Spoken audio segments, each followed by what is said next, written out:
Today, we're going to dive into a really proactive way of thinking about inclusion. We'll be pulling out some simple, universal principles from a guide that's designed for anyone working with young people. It's all about how to create an environment where every single person doesn't just participate, but actually thrives. I want to start with this quote because it just flips the whole script. It suggests that most of these problems we face aren't really about complicated diagnoses or a bunch of new rules. At its heart, inclusion is a communication challenge. And that's great news because it's a challenge we can actually solve by by building better understanding. So here's our game plan. We're going to start with the philosophy, the big why behind it all. Then we'll get super practical and build a universal toolkit of strategies.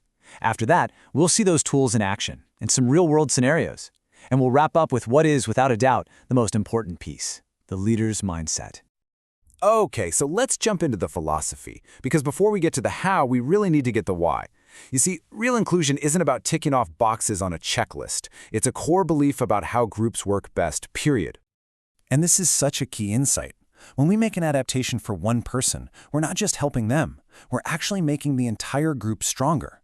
Everyone in that group learns empathy, they learn flexible problem solving, and they see what real leadership looks like. The whole community just gets more resilient and connected. And you know where this philosophy starts? With our words.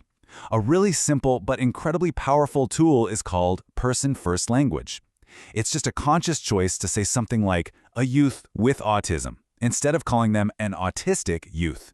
It seems like a tiny shift, right? But it creates this massive change in perspective. It puts the person, not their diagnosis, right at the center of the conversation where they belong. Okay, now for the fun part. Let's build out our universal toolkit. These are strategies you can use in pretty much any situation. Think of them as the tools you can stick in your back pocket and pull out whenever you need them. Our first tool is accommodation. Now, this isn't about lowering expectations or making things easier. It's about being flexible with the process. It's about finding a different path to get to the same goal, a path that's just tailored to what an individual needs. It's really just creative problem solving. And accommodations are often way simpler than you think. For timing, maybe you just allow a little extra time or break a big task into smaller chunks. For sensory needs, you could just move to a quieter spot or offer headphones. Communication? Try using some pictures instead of only words. For presentation, maybe teach in smaller groups. See, none of this is complicated stuff. They're just smart, flexible ways to approach a situation. Okay, this next tool is a big one. It's called self-removal. And I need to be really clear about this. This is not a timeout. A timeout is a punishment. Self-removal is the complete opposite. It's a proactive, empowering strategy that teaches a young person how to recognize their own stress levels and take control before things get overwhelming. So how do you actually do this? Well, it's all about partnership.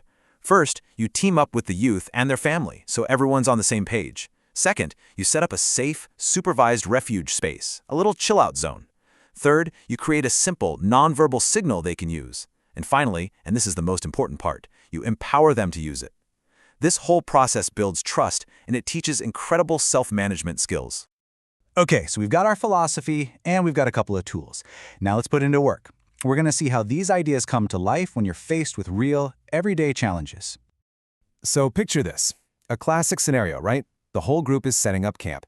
There's this buzz of energy, people are moving around, talking, but for one young person, all those different instructions, the noise, the chaos, it's just becoming total sensory overload. And that can lead to a shutdown, or maybe even an outburst.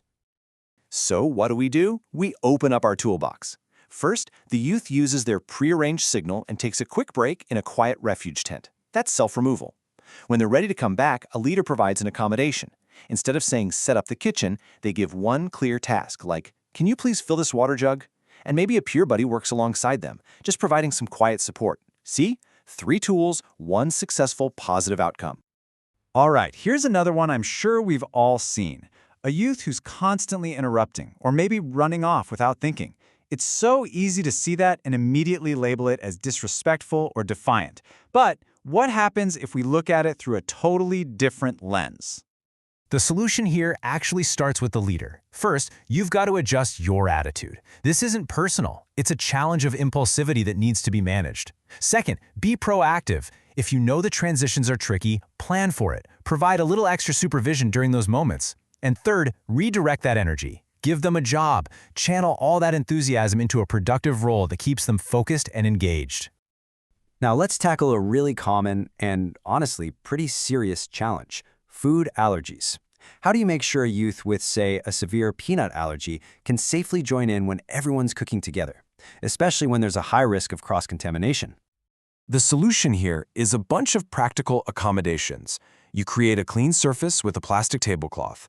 You keep 2 separate sets of cookware, one for allergens, one that's kept clean. You enforce simple rules like 1 spoon, 1 pot, and make sure everyone washes their hands properly.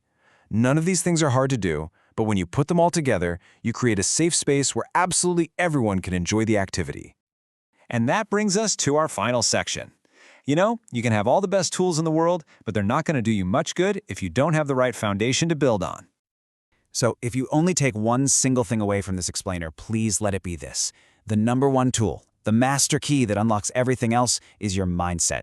It's that commitment to being proactive, to being creative, and to leading with empathy. And here's some good news. You do not need to be an expert on every disability. That's not your job.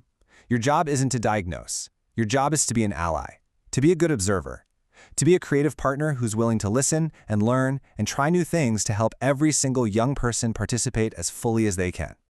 And for those times when you do need more specific info, you are not alone. There's a huge network of expert organizations out there like the ones you see here that can give you fantastic guidance. The key is just knowing that this support system exists and it's there for you when you need it.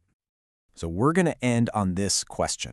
This is the question that should drive every single decision we make.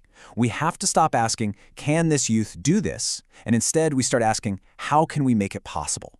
It's a shift from thinking about limitations to thinking about innovation. And that shift, that's what true inclusion is all about.